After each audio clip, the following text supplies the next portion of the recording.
The champagne glass trembled in my hand as my mother's voice cut through the celebration like a blade. "You're nothing but a leech," she hissed, her perfectly manicured fingers pressing the crystal stem deeper into my palm. The graduation party I'd dreamed of had become a nightmare, and the toast meant to honor my future carried the bitter scent of almonds and death. I should have been celebrating my biology degree, my full scholarship, my bright tomorrow. Instead, I was staring into the face of my own parents' betrayal, realizing that the people who raised me had just handed me poison disguised as pride. My name is Natalie Carter, and for 23 years, I believed I was living the American dream. Our sprawling colonial mansion in Greenwich, Connecticut, with its manicured lawns and circular driveway, looked like something torn from the pages of Architectural Digest. The wrought iron gates bore our family crest, a symbol my father commissioned when he made his first million, as if we were some sort of old money dynasty instead of new wealth built on ruthless investment strategies. From the outside, we were perfect. My father, Martin Carter, commanded respect in every boardroom from Manhattan to Hartford. His investment firm, Carter Capital Management, had weathered every economic storm for the past 2 decades, making him a legend among Connecticut's financial elite. He wore $1,000 suits like armor and spoke in clipped, authoritative tones that made grown men scramble to please him. My mother, Elaine, was equally formidable in her own domain. Her event planning company, Elaine Carter Occasions, orchestrated the kind of galas and charity fundraisers that graced the society pages of Greenwich magazine. She moved through our social circle like a queen, air-kissing other wealthy wives while mentally cataloging every detail of their jewelry, their dresses, their perceived weaknesses. Together, they were Connecticut royalty, and I was their investment. That's how I learned to think of myself not as a daughter, but as a portfolio item that needed to perform. From the moment I could walk, every aspect of my life was calculated for maximum return. Piano lessons at 4, not because I showed musical inclination, but because accomplished young ladies play piano. French tutoring at 6, because bilingual children have advantages. Horseback riding, tennis, sailing, all the markers of our class, all performed under their watchful, critical eyes. Our dinner table was a boardroom where I presented my daily achievements for review. A 98 on a math test earned me a lecture about the 2 points I'd lost. First place in the science fair was dismissed because anyone with proper resources should dominate public school competitions. When I made varsity tennis as a sophomore, my mother simply nodded and said, "Finally. I was beginning to worry you'd inherited your father's athletic limitations." Love, in the Carter household, was transactional. Affection was earned through achievement, and even then, it felt more like acknowledging a profitable quarter than celebrating a child's success. My parents never hugged me without purpose, a photo opportunity, a moment when other parents were watching, a performance for their social circle. The house itself reflected this cold perfection. Every room was a showpiece, designed by expensive decorators and maintained by a team of housekeepers who ensured not a single cushion was ever out of place. My bedroom was a monument to their expectations, built-in bookshelves lined with classic literature I was required to read and discuss, awards and trophies displayed like evidence of their superior parenting, and a mahogany desk where I spent countless hours under their supervision, perfecting homework assignments that were never quite good enough. I learned early that questioning their methods was futile. When I was 8, I asked why I couldn't have a sleepover like my classmates. My mother's response was swift and cutting. "The Pemberton children don't need sleepovers to maintain their social status, and neither do you. We're not raising you to be ordinary. Natalie, ordinary people settle for ordinary lives." Even my friendships were subject to their approval. They'd research other families' financial standings, social connections, and reputations before allowing me to spend time with their children. Playdates were strategic networking opportunities disguised as childhood fun. Birthday parties became competitions where my parents ensured I arrived with the most expensive gift and left having made the most advantageous connections. By high school, I understood my role completely. I was the Carter family's legacy project, designed to marry well, maintain their social standing, and eventually produce grandchildren who would carry on their dynasty. My thoughts, dreams, and desires were irrelevant variables in their grand equation. The irony wasn't lost on me that I found my escape in science. While they pushed me toward prestigious liberal arts programs that would look impressive on country club applications, I discovered genuine passion in chemistry and biology. There was something pure about scientific truth equations that couldn't be manipulated by money or social pressure, reactions that followed natural laws regardless of who your parents were. But even my academic success became another weapon in their arsenal of expectations. When I graduated valedictorian, they took credit for providing me with superior educational opportunities. When I scored perfectly on my SATs, it was evidence of their investment in excellence. Nothing I achieved belonged to me. Everything was a reflection of their superior parenting and unlimited resources. This was the perfectly orchestrated life of Natalie Carter, a gilded cage disguised as privilege, a performance masquerading as a family, and a slow, suffocating realization that my parents had never seen me as their daughter, just their most important acquisition. The comparisons started before I could even tie my own shoes.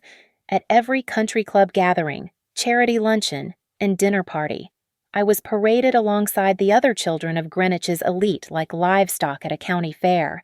My parents would position me strategically near the Worthington twins, who spoke fluent Mandarin at age 7, or little Madison Blackwell, whose oil paintings were already hanging in her family's Park Avenue penthouse. "Look at how poised Amanda Sinclair is," my mother would whisper loud enough for me to hear as we watched the Sinclair daughter perform a violin solo at the annual Greenwich Hospital Gala. Her parents tell me she practices 4 hours daily. 4 hours. "Natalie, what did you accomplish today?" Every achievement felt hollow when filtered through their lens of perpetual disappointment. When I won the Connecticut State Science Olympiad in my junior year, beating out students from prestigious prep schools across the state, my father's response was a dismissive grunt. "Bradley Morrison placed second in the International Mathematical Olympiad last month. Now that's worth celebrating." The weight of their expectations crushed every moment of potential joy. My artwork was critiqued against museum pieces, my essays compared to published authors, my athletic performance measured against Olympic standards. Nothing I did was ever enough because there was always someone else's child achieving something more spectacular, more prestigious, more worthy of their approval. The breaking point came during my senior year when college acceptances arrived. I'd worked tirelessly, maintaining a perfect GPA while juggling AP courses, laboratory research, and volunteer work at Greenwich Hospital's cancer ward. When the thick envelope from the University of Chicago arrived with news of my full academic scholarship, I felt a surge of pride that lasted exactly 37 seconds. A scholarship!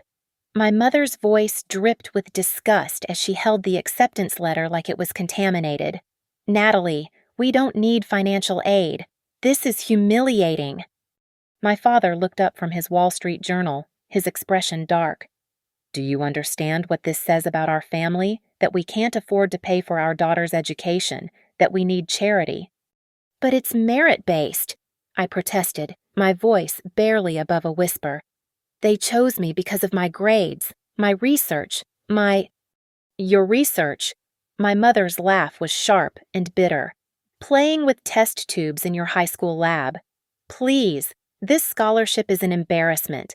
A public announcement that the Carters require assistance." The University of Chicago had offered me everything I'd dreamed of: a world-class biology program, access to cutting-edge research facilities, and professors who were pioneers in biochemistry and toxicology. It was validation that my passion for science was more than just a teenage phase.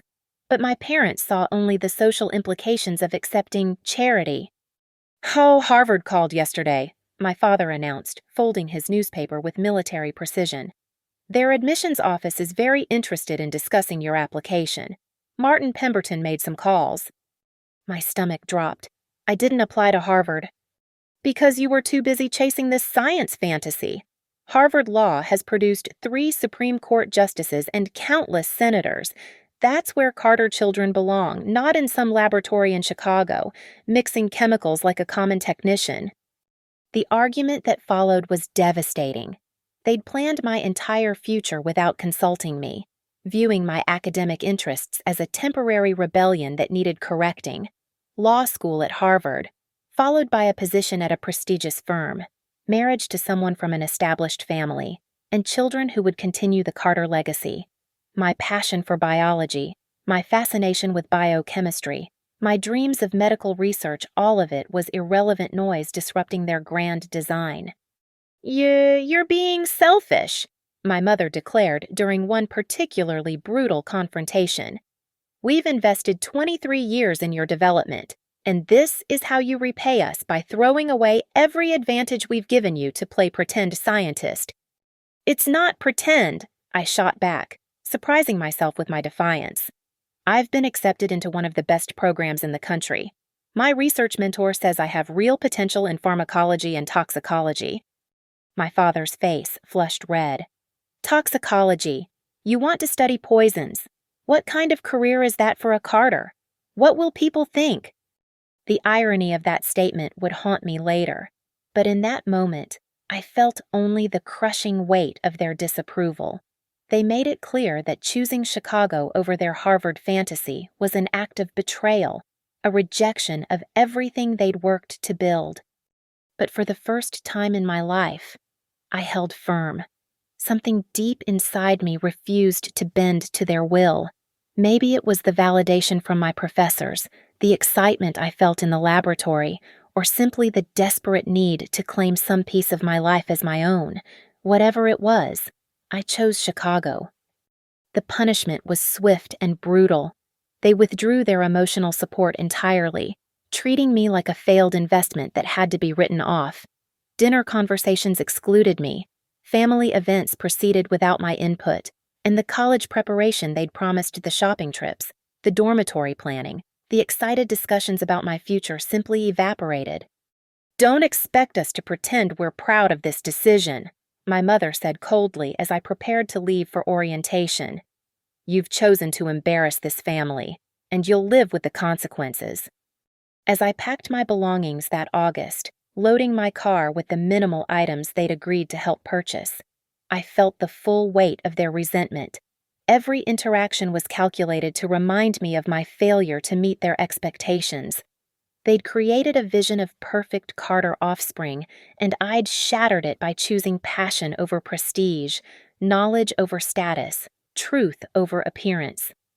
But as I drove away from Greenwich that fall morning, I also felt something I'd never experienced before: the possibility of becoming someone other than their carefully constructed investment. For the first time in my life, I was going to discover who Natalie Carter really was. Beyond their expectations and underneath their relentless programming, Chicago became my sanctuary. But it was the people I found there who truly saved me. The first was Samantha Price, a connection that predated my escape from Greenwich's suffocating expectations.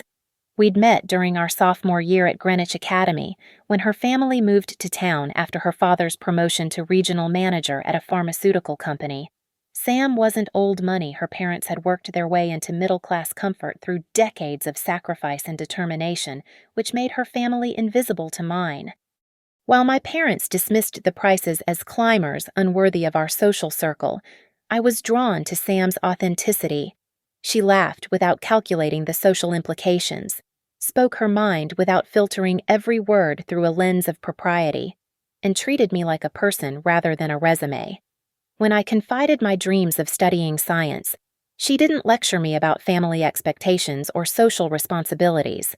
Instead, she bought me a microscope for my 17th birthday and said, "Go discover something amazing." Our friendship deepened through shared rebellion against the artificial constraints of Greenwich society. While other girls our age were obsessing over debutante balls and suitable dating prospects, Sam and I spent weekends hiking in state parks, conducting amateur chemistry experiments in her family's garage, and dreaming about futures that extended beyond marriage and country club memberships. Her parents, Linda and Robert Price, welcomed me into their modest colonial with warmth I'd never experienced in my own mansion. You know, Linda once told me as we helped prepare dinner in their cramped but cozy kitchen, families aren't about bloodlines or bank accounts. They're about the people who see you for who you really are and love you anyway. When I chose the University of Chicago, Sam was my fiercest supporter. She helped me research the program, practice for interviews, and even drove me to the post office to mail my acceptance letter, a small act of defiance that my parents never discovered. The night before I left for college, she snuck over to my house and climbed through my bedroom window at 11:45 p.m., carrying a care package filled with homemade cookies, emergency cash, and a note that read, "For the brilliant scientist you're going to become, don't let anyone dim your light." College introduced me to the second pillar of my chosen family, Ethan Ross. I met him during my first biochemistry lab, where his quiet intensity and methodical approach to experiments immediately caught my attention. Unlike the boys from Greenwich who'd been groomed since birth to project confidence and entitlement, Ethan possessed a genuine humility that came from earning every opportunity through merit rather than connections. His background couldn't have been more different from mine. Raised in a working-class neighborhood on Chicago's South Side, Ethan was the first person in his family to attend college. His father worked construction, his mother cleaned office buildings downtown, and his younger sister was fighting to graduate high school while working part-time to help support the family. Everything Ethan achieved came through scholarships, student loans, and the kind of relentless work ethic that my parents claimed to value but had never actually required me to develop. What drew me to Ethan wasn't just his brilliant mind, though watching him solve complex molecular problems was genuinely exciting, but his unwavering moral compass. He treated everyone with respect regardless of their background, helped struggling classmates without expecting anything in return, and approached science with the same reverence I felt, but had never been able to express freely. Our relationship developed slowly, built on shared late nights in the laboratory, study sessions that turned into philosophical discussions, and quiet moments when he listened to my carefully guarded stories about life in Greenwich without judgment or pity. When I finally told him about my parents' reaction to my scholarship, his response was characteristically direct. "Their loss. You're the most dedicated researcher I've ever met, and you're going to change the world." Ethan became my anchor to authenticity. With him, I could drop the polished facade I'd been trained to maintain and explore the person I actually was beneath years of programmed perfection. He encouraged my curiosity, celebrated my achievements without calculating their social value, and offered the kind of unconditional support I'd never experienced from my biological family. Together, Sam and Ethan formed something I'd never had people who loved me for who I was, rather than what I represented. They became my chosen family, creating the emotional safety net that allowed me to flourish academically and personally. Through video calls, weekend visits, and constant encouragement, they helped me navigate the challenges of college life while maintaining my independence from my parents' suffocating control. When my parents would call with their subtle manipulations and disappointed sighs, Sam and Ethan helped me process their emotional warfare. When I doubted my abilities or questioned whether pursuing science was worth the family conflict, they reminded me of my accomplishments and potential. When I felt isolated by my wealthy background among more financially struggling classmates, they helped me find ways to be authentic without flaunting my privilege. Most importantly, they helped me recognize the toxic patterns I'd internalized from years of conditional love. Through their genuine care and acceptance, I began to understand what healthy relationships looked like, how support could be offered without strings attached, how achievements could be celebrated without comparison to others, how love could exist without constant performance evaluations. By my senior year, Sam had secured her own scholarship to Northwestern's journalism program, and Ethan was applying to graduate schools for advanced biochemistry research. We'd become more than friends. We were each other's proof that families could be chosen, that love could be unconditional, and that it was possible to build meaningful connections based on mutual respect rather than social obligation. They were the ones who cheered loudest when I was selected to give the commencement address for our graduating class. They were the ones who understood why that achievement meant everything to me, not because of the prestige, but because it represented validation of the path I'd chosen despite my parents' disapproval. As graduation approached, I knew I had something precious that my parents' money could never buy people who genuinely cared about my happiness and success. In Sam and Ethan, I'd found the family I'd always needed but never had one built on love, respect, and authentic connection rather than manipulation, expectation, and conditional approval. Graduation day arrived with the kind of perfect May weather that made Chicago's campus look like a postcard. I stood in my cap and gown, magna cum laude cords draped around my shoulders, holding the letter that would change everything.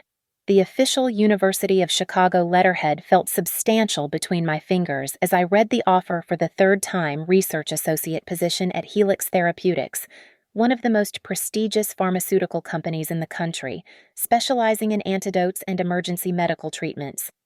Dr. Margaret Thornfield, my biochemistry professor and research mentor, had recommended me personally. "Natalie," she'd said when she handed me the sealed envelope 2 weeks earlier, "Helix doesn't hire fresh graduates. They want experienced researchers with advanced degrees. But your work on neurotoxin inhibitors impressed them enough to make an exception. This is unprecedented." The salary was more than generous.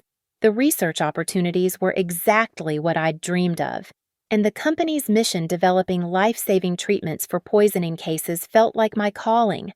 Everything I'd studied, every late night in the laboratory analyzing chemical compounds and their antidotes, had led to this moment. But even more thrilling was the call I'd received 3 days ago from the dean's office.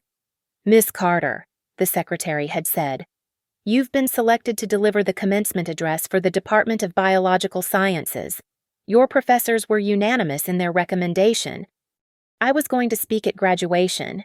Me, the girl whose parents had dismissed her academic achievements as embarrassing scholarship charity, was going to stand before hundreds of people and represent everything I'd worked for. My research on rapid-acting antidotes for common household poisons had caught the attention of faculty members across multiple departments, and my thesis advisor had described my work as groundbreaking potential for emergency medicine. The irony wasn't lost on me that I'd become an expert in the very thing my father had once mocked toxicology, the study of poisons and their treatments. What he'd dismissed as macabre and unsuitable for a Carter daughter had become my greatest strength. When I called to share the news about my job offer and speaking opportunity, the response from Greenwich was exactly what I'd expected and dreaded. Helix Therapeutics. My father's voice carried that familiar tone of disappointment tinged with disgust. "I've never heard of them. Are they even publicly traded?" "It's not about the stock price. Dad, they're leaders in emergency antidote research. They save lives." "Antidotes." My mother's voice joined the conversation from another extension. "Natalie, that sounds absolutely morbid. What will people think when we tell them our daughter works with poisons for a living?" The conversation deteriorated from there. They'd spent 4 years hoping my science phase would end, that I'd eventually see reason and transfer to a more appropriate field of study. The job offer at Helix represented the final nail in the coffin of their dreams for my future. "And this speaking engagement," my mother continued, "couldn't you have been selected for something more dignified economics literature, something befitting our family's standing?" But their disappointment only fueled my determination. For the first time in my life, I'd achieved something entirely on my own merit, something they couldn't claim credit for or dismiss as a product of their connections. My success in biochemistry was mine alone, built through countless hours of research, experimentation, and genuine passion for the subject. Sam drove down from Northwestern for the ceremony, and Ethan's entire family made the trip from the South Side, his parents taking time off work they couldn't afford to lose, just to watch him walk across the stage. The contrast between their genuine pride and my parents' calculated response was stark and painful. "We'll attend, naturally," my mother had said when I mentioned graduation. "It would look strange if we didn't appear supportive. but don't expect us to pretend we're thrilled about this career path you've chosen." Their decision to throw a graduation party had nothing to do with celebrating my achievements and everything to do with maintaining their social image.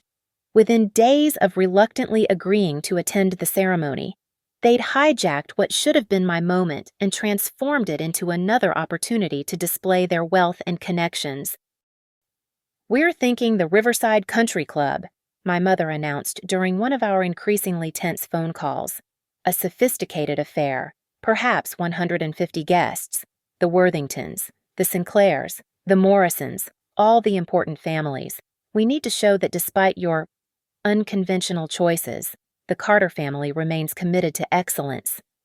I wanted something small and intimate, maybe dinner with Sam, Ethan, and a few close friends from school. Instead, I was getting a production designed to overshadow my actual accomplishments with a display of Carter family prestige.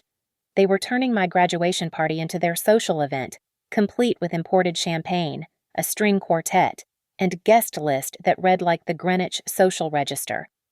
The cruelest part was how they framed it. "After 4 years of this experiment," my father said, "it's time to remind everyone who you really are. You're a Carter, Natalie, and that means something in our circles. This party will help you transition back to the life you were meant to live." They saw the party as an intervention, a way to pull me back into their world now that my college rebellion was ending. The job at Helix, my passion for research, my dreams of making a difference in emergency medicine, all of it was temporary madness that could be corrected with the right social pressure and family expectations. As graduation day approached, I felt the familiar weight of their disapproval settling over what should have been the happiest moment of my life. They were determined to claim ownership of my success while simultaneously undermining everything I'd worked to achieve. The party they were planning wasn't a celebration of who I'd become. It was a funeral for the daughter they'd wanted me to be, and a resurrection of the daughter they still expected me to become.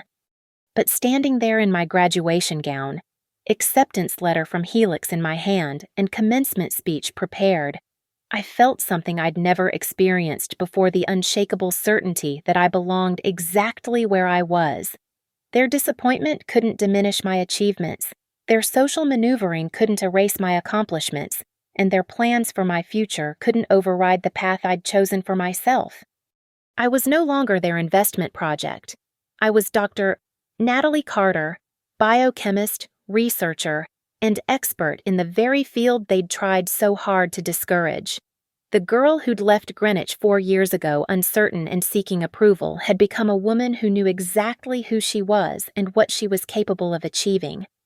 Their party might try to reclaim me, but I was no longer theirs to claim. The Riverside Country Club had been transformed into something that belonged in Architectural Digest rather than celebrating a college graduation. Crystal chandeliers cast prismatic light across tables draped in ivory silk, each centerpiece a masterpiece of white orchids and baby's breath that probably cost more than most people's monthly rent.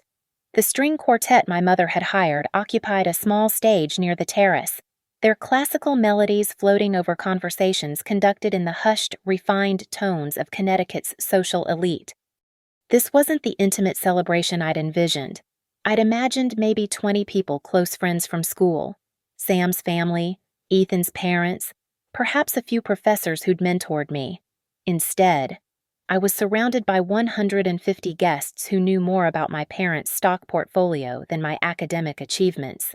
The guest list read like a who's who of Greenwich Society investment bankers, pharmaceutical executives, country club presidents, and their perfectly coiffed wives who air-kissed while mentally cataloging each other's jewelry.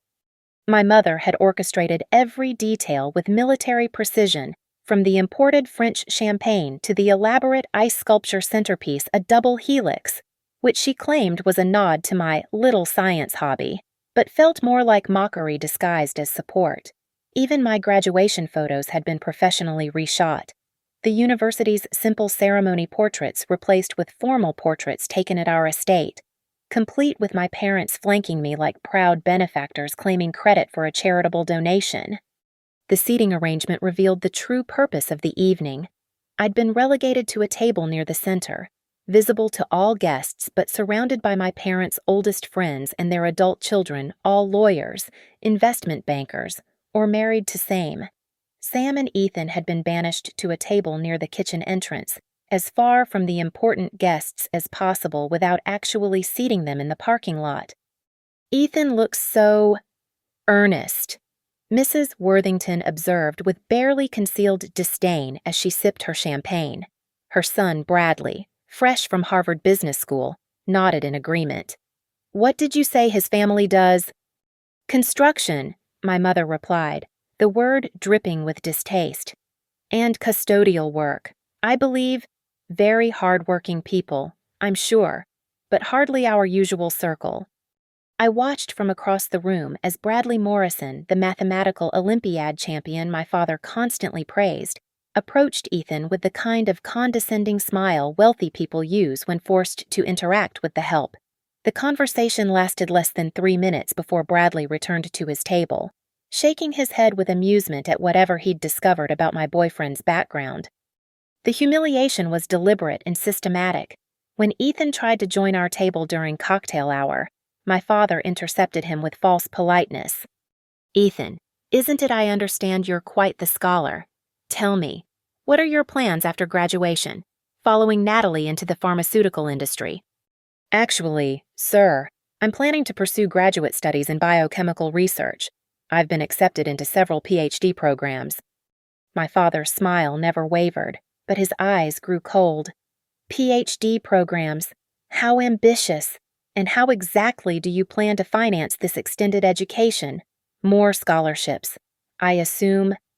The question landed like a slap. Around us, conversations quieted as Greenwich's elite turned their attention to this fascinating display of class warfare disguised as polite inquiry. Ethan's face flushed, but his voice remained steady. "Yes, sir. I've been fortunate to receive research assistantships that will cover my tuition and living expenses." "Fortunate indeed," my father replied.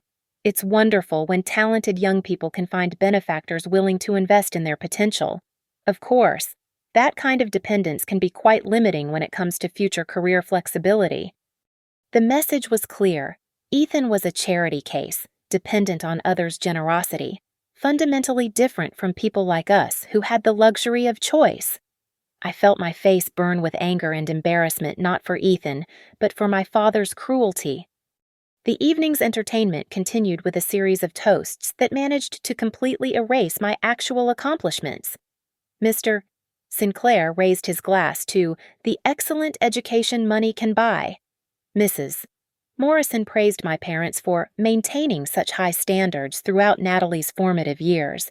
Each speech reinforced the same message: my success was a product of their wealth, their connections, their superior parenting.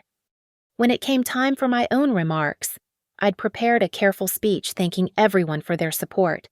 But standing at the microphone, looking out at this crowd of people who'd never encouraged my dreams, never celebrated my genuine achievements, never saw me as anything more than a reflection of my parents' status, something inside me snapped. "Thank you all for being here tonight," I began, my voice carrying clearly across the silent room. 4 years ago, when I left for the University of Chicago, many people told me I was making a mistake. They said I should choose a more traditional path, something more suitable for someone with my background. I could see my parents' faces tightening with concern. This wasn't the speech we'd discussed. But I want to thank the people who believed in me when I chose to follow my passion for biochemistry and toxicology. My professors at Chicago, who saw potential in a girl from Connecticut and helped her develop into a researcher. My friends Sam and Ethan, who supported my dreams even when they seemed impossible.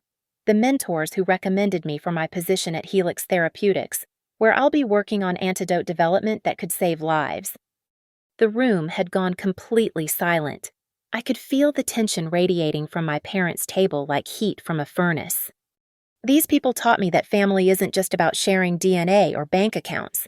Family is about the people who see your potential, celebrate your achievements, and love you for who you choose to become, not who they expect you to be.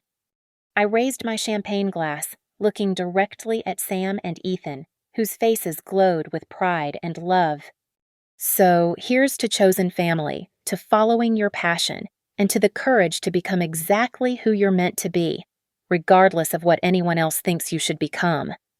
The polite applause that followed felt like the sound of my parents' carefully constructed evening crumbling around them.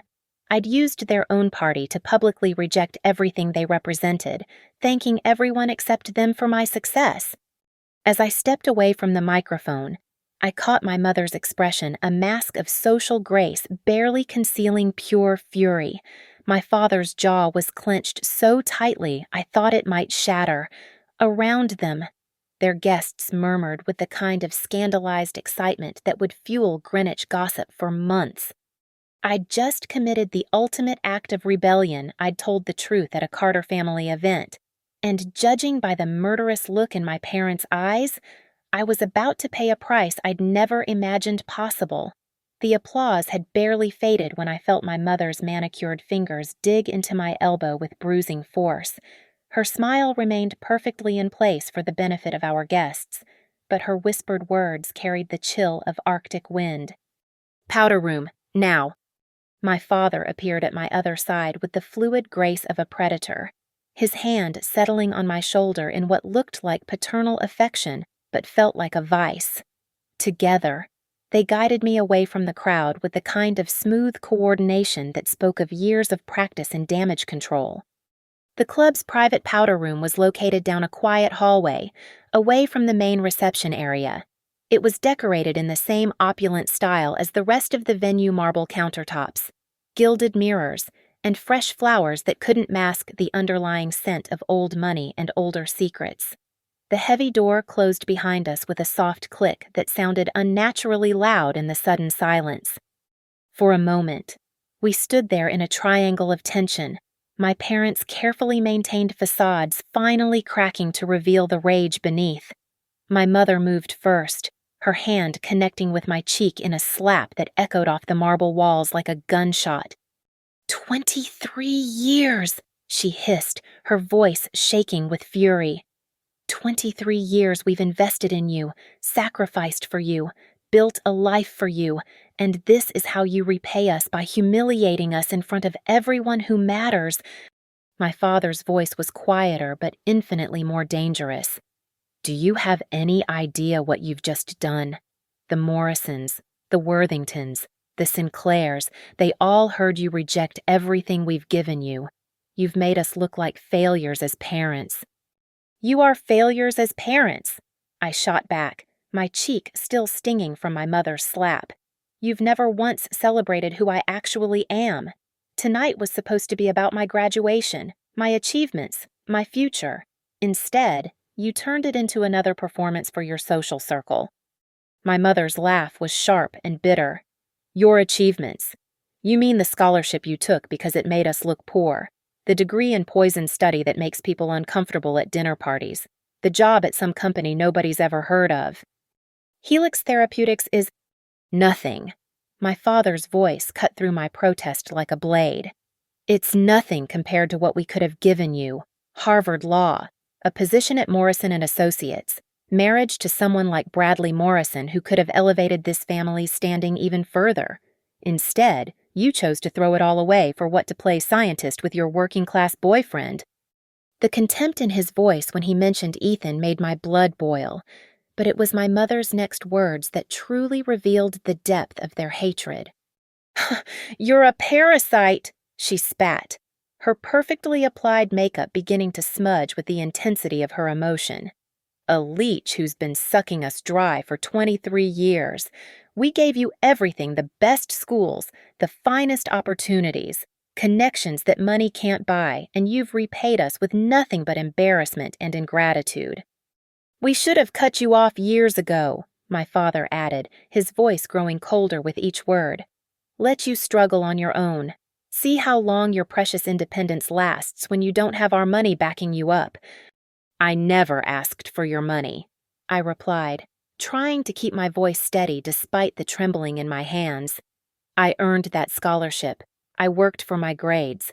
I got the job at Helix because of my research, not your connections. Your research. My mother's voice rose to a near shriek before she caught herself, glancing toward the door and lowering her tone. You study poisons. Natalie, poisons. What kind of decent person becomes an expert in killing people? My father reached into his jacket pocket and withdrew a small crystal glass filled with an pale blue liquid that seemed to shimmer under the powder room's elegant lighting. Speaking of your expertise, he said, his voice taking on an almost conversational tone that was more terrifying than his earlier anger. Your mother prepared something special for tonight, a traditional Carter family cocktail. Consider it a toast to new beginnings.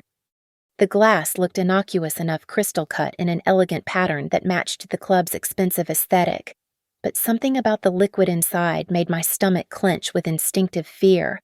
The color was wrong, too blue, too bright, and there was a smell, faint but unmistakable to someone who'd spent 4 years studying biochemistry. Bitter almonds. My blood turned to ice as my years of toxicology training kicked in. Cyanide had a distinctive sweet, bitter almond scent that most people couldn't detect, but that was unmistakable to anyone trained in poison identification. The pale blue color suggested a stabilizing agent had been added, probably to mask the taste and ensure rapid absorption. Drink it, my mother commanded, her voice carrying the same tone she'd used throughout my childhood when compliance wasn't optional. Consider it a final lesson in family loyalty. My hands shook as I accepted the glass, my mind racing through everything I knew about cyanide poisoning. Fast-acting, often lethal within minutes, causing cellular suffocation as it prevented oxygen absorption at the cellular level. The amount in the glass looked like more than enough to kill someone my size. They were trying to murder me, my own parents, the people who'd raised me, clothed me, sent me to the best schools, were standing in an elegant country club powder room attempting to poison their own daughter. Go ahead, my father urged, his eyes fixed on my face with an intensity that spoke of desperate anticipation. It's a family tradition, something to mark your transition into whatever comes next. I lifted the glass to my lips, letting the liquid barely touch them while my mind worked frantically to find a way out of this nightmare. The bitter almond scent was stronger now, confirming my worst fears. But I had to buy time, had to think, had to find a way to survive the next few minutes.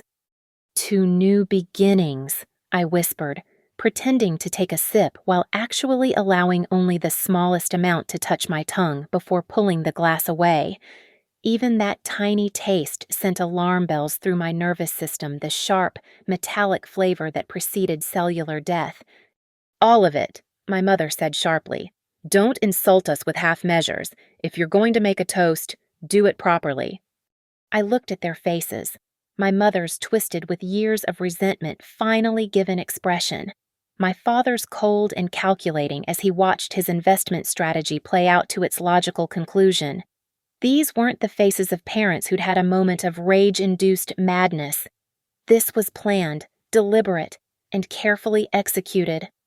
They'd brought poison to my graduation party. They'd cornered me in a private room. They were trying to kill me with the same methodical precision they'd applied to managing my life for 23 years. You know what? I said, lowering the glass with what I hoped looked like daughterly submission. You're right. This is a perfect way to mark the end of one chapter and the beginning of another. But first, I think I should say goodbye to Sam and Ethan. They'll worry if I disappear without explanation. No, my father's voice was final. You drink that now, or we'll make sure your precious friends understand exactly what happens to people who try to destroy the Carter family reputation. The threat was clear. If I didn't drink the poison, they'd hurt Sam and Ethan. If I did drink it, I'd be dead within minutes. But I had one advantage they didn't know about. I'd recognized their weapon, and recognition meant possibility. I lifted the glass again, meeting their expectant gazes with what I hoped looked like resigned acceptance. To the Carter family, I said, and to getting exactly what we deserve. This time, I actually drank. The liquid burned as it went down, and I fought every instinct screaming at me to vomit immediately. Instead, I smiled at my parents with what I hoped looked like bitter resignation, handed back the empty glass, and excused myself with the steady voice of someone accepting defeat. "I need some air," I said quietly. "That cocktail was potent." My mother's satisfied smirk told me everything I needed to know. They thought they'd won. They thought their problem daughter was about to become a tragic accident, a promising young woman who'd had too much to drink at her own graduation party and suffered an unfortunate allergic reaction to something in the catering. I walked calmly out of the powder room and directly toward the club's main entrance, forcing myself to move at a normal pace despite every cell in my body screaming for urgency.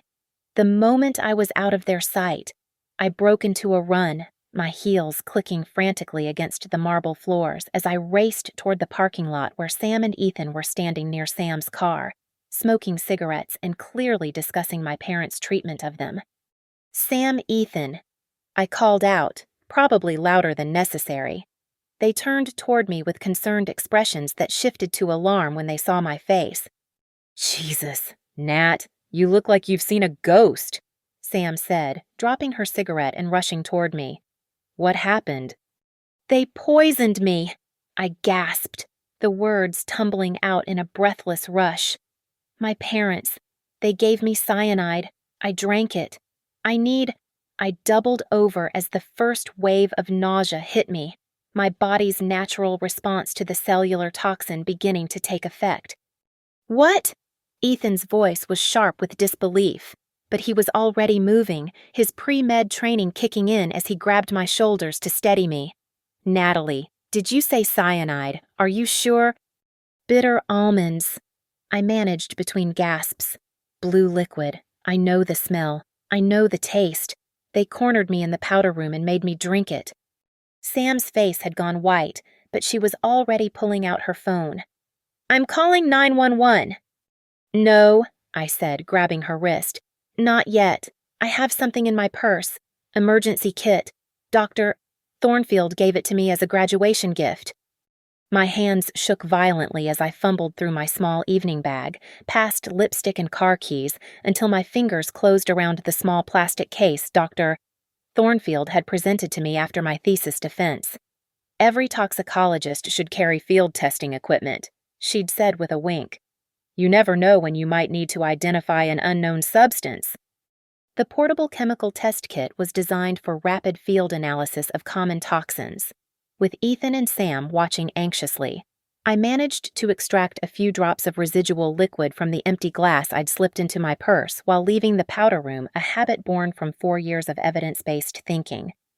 The test strips changed color immediately, bright purple for cyanide, deep red for concentration levels that confirmed my worst fears easily enough to kill someone my size within 15 to 20 minutes. "Oh my God," Sam whispered, staring at the test results. "They actually tried to murder you. Your own parents tried to murder you."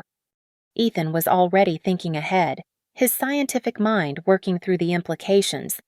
"How much did you actually swallow? Did you get it all down?" "Maybe half a mouthful," I said, feeling the metallic taste intensifying in my mouth. I pretended to drink more than I actually consumed, but it was still enough to. Another wave of nausea hit me, stronger this time, accompanied by the beginning of the headache that signaled cellular oxygen deprivation. "We need to get you to a hospital," Ethan said firmly. "Now!" "Wait," I said, forcing myself to think through the fog of fear and emerging symptoms. "I need to understand this first. They didn't just decide to poison me tonight. This was planned." I pulled out my phone with trembling fingers and accessed my banking app, something I'd barely looked at since starting college. The life insurance notifications I'd been ignoring for months suddenly took on sinister significance. "Look at this," I said, showing them the screen. $3 million policy, taken out 6 months ago. Another $2 million added in March, right before graduation. Sam's face darkened with understanding. "They've been planning this. They knew you wouldn't come home after graduation, wouldn't let them control your life anymore, so they decided to cash in their investment." The realization hit like a physical blow. This wasn't a moment of rage or desperation. They'd been planning my murder for months, calculating the timing, increasing the payout, probably rehearsing their grief performance for when their daughter tragically died at her own graduation party. "There's more," I said, scrolling through my phone as fragmented memories suddenly clicked into place. Remember when I fell down the stairs junior year, and that food poisoning right before my SATs? I thought it was just bad luck. But they've been trying to kill you for years, Ethan said, his voice filled with horror. Testing methods. Maybe. Or earlier attempts that didn't work. The symptoms were getting stronger now. Dizziness, rapid heartbeat, the characteristic cherry red flush that indicated advanced cyanide poisoning. But my mind was clearing with the kind of hyper-focus that comes with absolute certainty about what needed to happen next. "I'm not going to the hospital," I said firmly. "Not yet." "Natalie, you could die," Sam protested. "We need to get you medical attention immediately." "I'll go," I promised. "But first, I'm going back in there. I need evidence. I need them to confess on record. And I need them to think their plan worked." I opened my purse again and pulled out the small digital recorder I'd been carrying since my thesis defense, another gift from Dr. Thornfield for documenting field research. They think I'm about to collapse from an allergic reaction or too much alcohol. They're probably in there right now, preparing their performance for when someone finds my body. "This is insane," Ethan said. "You're literally dying, and you want to go back and confront them." "I'm a toxicologist," I said, meeting his eyes with grim determination. "I know exactly how much time I have before the symptoms become irreversible, and I know something they don't: activated charcoal tablets and sodium thiosulfate.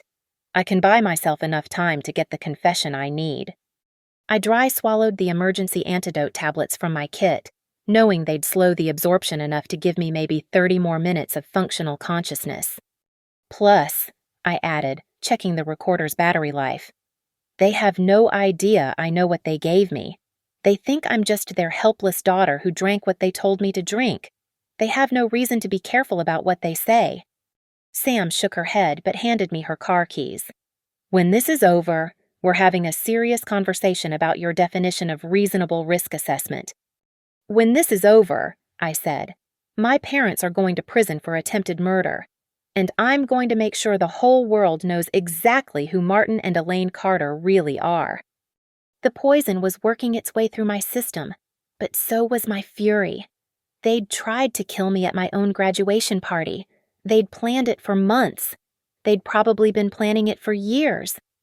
Time for them to learn what happened when someone tried to poison a toxicologist who'd spent 4 years studying exactly how to survive what they'd just given me. I walked back into that opulent reception hall, carrying death in my bloodstream and justice in my pocket. The activated charcoal was buying me time, but I could feel my coordination beginning to slip, my vision occasionally blurring at the edges. I had maybe 20 minutes before the symptoms became too obvious to hide. My parents were exactly where I expected them, holding court near the bar, accepting condolences from concerned friends who'd noticed their daughter's sudden departure. My mother had even managed to produce a few artistic tears, dabbing at her eyes with a monogrammed handkerchief while explaining to Mrs. Worthington how overwhelmed I'd become by the evening's emotions.